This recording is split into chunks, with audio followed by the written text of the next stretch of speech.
Hey everyone, welcome back to the channel. Today, I'm going to show you a super easy way to reset your Whirlpool Cabrio Washer.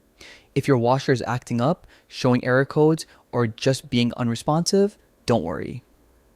We've got you covered with two simple reset methods that can save you time and frustration. First up is the Quick Control Panel Reset. This method is perfect for minor glitches. Start by pressing the pause/cancel button right on the front panel.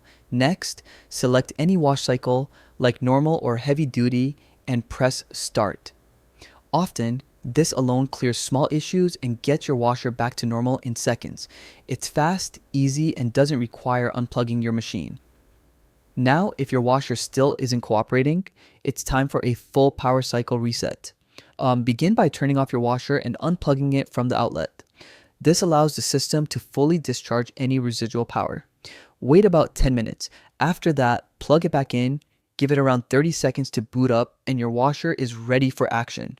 For best results, run an empty wash cycle to recalibrate the system completely. If these resets don't solve the problem, it's a good idea to check your user manual for error-specific guidance.